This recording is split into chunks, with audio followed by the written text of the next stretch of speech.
who made it.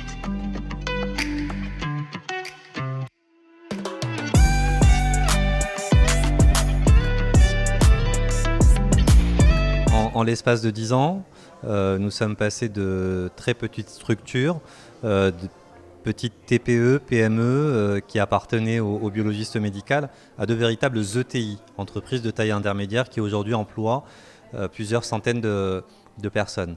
Ça nous l'avons fait, nous l'avons réalisé au prix de nombreux efforts. De structuration, de mutualisation, de mise en pratique d'une contrainte normative forte, tout ça en absorbant des baisses de tarifs. Et nous disposons en France de laboratoires de biologie médicale de taille importante, structurés, organisés, qui ont été révélés dans le fond par la crise sanitaire.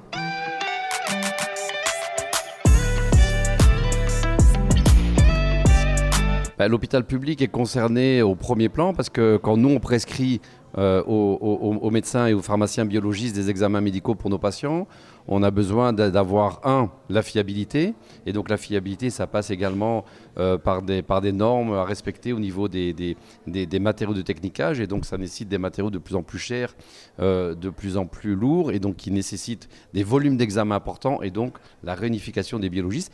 Et nous on a aussi besoin d'avoir des délais de rendu qui soient à la fois rapides avec des moyens de communication.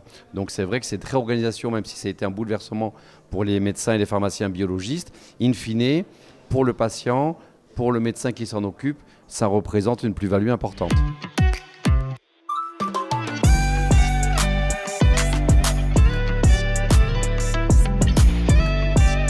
Oui, le but, c'est de continuer le travail qu'on a commencé grâce à la crise Covid, de travailler entre professionnels de santé, que ce soit au sein des CPTS ou que ce soit au sein de nos quartiers aussi. On a réappris à travailler avec l'ensemble des acteurs qui étaient proches de nos laboratoires. Oui, je pense que l'espace numérique en santé va permettre aux patients de devenir acteurs de sa propre santé, mais aussi d'avoir un dossier qui lui permet de partager l'ensemble de ses comptes rendus de laboratoire, de radiologie, mais aussi d'avoir une trace de toutes ses visites chez les spécialistes ou chez son médecin généraliste.